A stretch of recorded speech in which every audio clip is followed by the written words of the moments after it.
I have a great idea, like the largest game show in history, with the most contestants in history, with the largest game show prize in history, and I know we could crush it. They gave Beast Games a 2 out of 10. And I know we could crush it. Beast Games is a reality show that tries and fails to translate the style of Mr. Beast's popular YouTube videos in a longer form reality show. It's largely dull and without much of anything to get invested in, relying on constantly shouting at us about the stakes while frantic editing slices everything to pieces. I don't know why Mr. Beast thought that this show was gonna be some sort of great hit. He can make perfect YouTube videos for children, but when it comes to making a reality show for a network like Prime or Netflix, it's not the same. You know how many competition reality shows I watch? I watch so many of them. I watch The Challenge, I watch Big Brother, I watch Survivor. I even watch shows like Love Island Games. And the thing about these shows are that it centers around 15 to 20 people. You get to know those people as the episodes go on. You have a favorite, there are villains, there are heroes. And that's why the shows are so good, because you get emotionally invested in these characters. Mr. Beast's idea of having a show that has 2,000 contestants, it's ridiculous, it's outrageous, it doesn't make any sense. So if you don't know, Mr. Beast's reality TV show just came out on Prime Video yesterday, and it's called Beast Games. Season 1, I gathered 1,000 people to fight for $5 million, the largest cash prize in history. People don't care about these shows because of the cash prize. Sure, it's the largest cash prize in history, but 1,000 people are playing for it? Who do I root for? I am standing on $5 million of real money, the largest grand prize in entertainment history.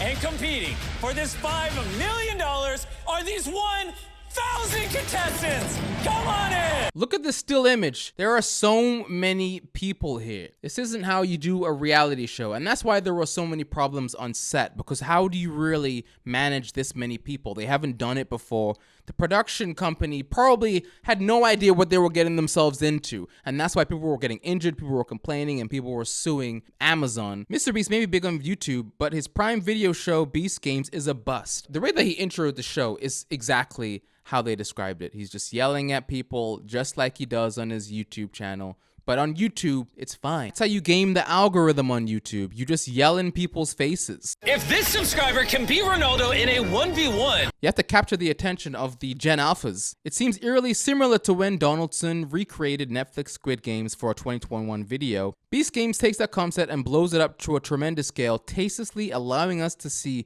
greater numbers of real people crying about the millions of dollars they are losing. It's a shallow series best suited to existing Mr. Beast fans, reality show completionists, or people just looking for background noise while they scroll on their phones. Oh no, but I haven't seen it yet, so don't take my word for it. But this is something that another person was saying while they were watching it live on Twitch recently. It's that this is the biggest game show of all time with terrible game design. Terrible. Absolutely. There's no excuse for it. There's no excuse. It's boring, bad game design. It's not about being fair. He doesn't have to be fair. He's giving away money on a game show. There's no fuck fairness. But if you're going to do that, make intriguing, interesting games. And don't just drama farm, because you can do both. You can make an interesting game that requires important decision making where someone has a decision that's difficult. He's just straight up calling it boring, and I can understand why so many people passed on it. He wanted Netflix to do the show. Netflix was like, no. Netflix has reality shows like The Circle, Perfect Match, Too Hot to Handle, Love is Blind, of course, that show is huge. You know, they understand drama. They understand capturing the attention of their audience. But Mr. Beast Games isn't just surprisingly dull, it's also almost entirely devoid of anything to get invested in. Yeah, of course, because we don't get to know the personalities of the people that are in the show. Give me a story. Give me someone to root for. Only one of these 1,000 people you are seeing will have what it takes to beat everyone around them and take home this generational wealth of $5 million. It was like watching one of his videos. There were like 17 scene changes there. And he even has royalty-free sounds, like Some of this, again, carries over from YouTube, where MrBeast's output often feels like a bunch of TikTok videos crammed together out of fear that you'll get bored unless something new is thrown in your face right this second. That's how he edits his YouTube videos. It's mainly to keep up retention. He wants you to continue watching the screen as long as possible. So there's things flying in your face, there's subtitles, there's scene changes, but that doesn't work for long form television, and it definitely doesn't work for Amazon Prime. Ever imagine? We've got the most players, millions of dollars of cash prizes on top of the $5 million. We're giving away a Lamborghini. Oh my God, bro. How many times are we gonna quickly change the scene? I can barely understand what he's talking about. Wait, let me put on some subtitles because I need something to focus on that isn't flashing in my face. Multi-million-dollar island. We even built an entire city. And just like the article said, he keeps talking about the stakes. We have the most people. We are giving away this much money. It's gonna take a second. $1 million is a lot of money. So the first thing that happens in the show is that MrBeast says that he's going to be giving away $1 million before the show even begins. But there's going to be a choice that you need to make. We'll have this 10 minutes to make a decision. Stay in the game or press the button on your tablet and eliminate yourself. Those of you that eliminate yourselves will evenly split this $1 million I'm standing behind. So 52 people eliminate themselves. They all win $19,000 and the game moves on. So far, this is just like watching a MrBeast YouTube video. I'm not seeing many differences, even though the production value is a little bit higher. It's the same thing. Jimmy MrBeast Donaldson decided to tweet this. Beast Games is officially out now. Go watch on Prime Video. And he shows a picture of him in his oversized blazer and matching suede pants. And then this writer who works at the New York Times replies and says, "I'm so tired." Kind of a harmless reply. Then MrBeast says, "Please wait a day or two to roast my fit and instead watch Beast Games right now." Okay, seems like an okay interaction. Then the New York Times guy says, "Sorry, brother, I don't cross picket lines." And he links this article. Thousands of Amazon workers strike during pre-Christmas rush. And his reply got 98,000 likes. Oh my gosh. The next game that they play, they all have to be in... I saw this on Twitter, this clip, where basically they're all in a row and every single row is a team. And in order for one of their teams to continue, one person needs to sacrifice themselves. If nobody sacrifices themselves, the entire row of people are eliminated. So far, all they're doing is whittling down the numbers just so they can get a core group of people to compete for this $5 million. This row is a team. This row is a team. You get the point. Each massive row of 80 players will be working together. There's a part where this woman says she's going to sacrifice herself because she cares about these people. Why? Why do you care about them? The forced drama. I feel like I have to sacrifice myself. I just want people to know I really do care about them. And I wish more games were like that. So... This isn't a team. You don't know these people. It's not like you're on a team and you're working together and you've met them and you know everyone else's stories and you want to sacrifice yourself. Why would I sacrifice myself for a complete stranger?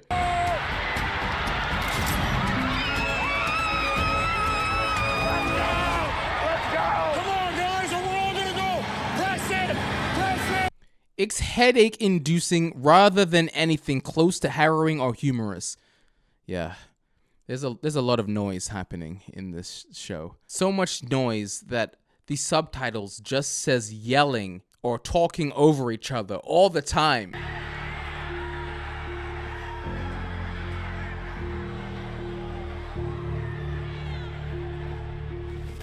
Who the frick edited this? What were these dumb zooms?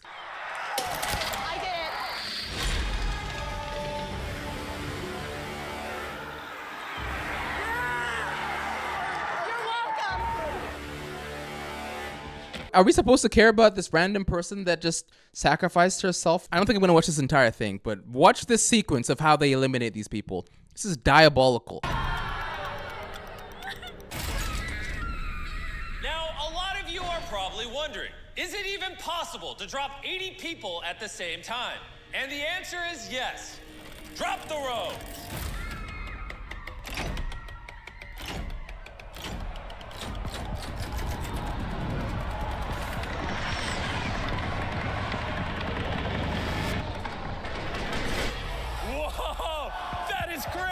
Brad says it's a must watch. Kept me on the edge of my seat with emotional moments. No, it didn't. Jacob says this show is just like Mr. Beast's incredibly popular YouTube videos. But is that a good thing? No, it's not. All these fake 5 stars feels like bot comments. I've been watching Mr. Beast for years, and sadly, this is honestly the worst thing he has put out. It lacks anything creative. You don't feel connected to any of the characters. Exactly what I've been saying. It's an eyesore to try and watch for over 10 minutes. Some people look absolutely cringe with their reactions to the point where it feels less unscripted, as they put it, and more fake, right? Even if it's not fake, it feels and comes across that way, like they are all pretending to have feelings. If I could honestly give this 0 stars, I would. Aiden's not happy. It's expensive and extravagant, but without soul. I couldn't care about any of the contestants. Feels like a PG version of Squid Game. Mr. Beast giving an off evil billionaire vibes. The Puppet Master. Of course, yeah. And that's why shows like Survivor are like the #1 reality shows of all time. Because the show has been on the air for a long time, but you really get connected with every single character that is on the show. I don't know how you can do that with 1,000 contestants. I don't know if it's going to get a second season, because The Guardian gave it 2 stars as well, saying that it's the most undignified spectacles ever shown on TV. Like, did we all forget about the lawsuit that this show brought on? Mr. Beast sued over unsafe environment on upcoming Amazon reality show. In The Guardian's article, they like to remind us about the horrors that this show brought on. Things like anguish, fright, horror, nervousness, anxiety, emotional distress, inadequate compensation, widespread mistreatment. All these things that happen because of the production of Mr. Beast's games. Is the show good enough to make people forget about the lawsuit? No, I don't think so. It's so far, I don't see it. And no one referred me to nurses or to the ambulance or anything else. I didn't know I was kicked because apparently I blacked out momentarily. A day ago, Rosanna Pansino interviewed somebody who was on Beast Games, traumatic brain injury on Mr. Beast's new show. In this video, I'm going to be interviewing a woman named Amanda Rose, who competed in Mr. Beast's Beast Games. She suffered a traumatic brain injury during the games that continues to negatively affect her life many months after competing. You know, it's not Survivor. Now this is the show with grit, excitement. Thank you everyone for watching. Thank you for liking and whatever.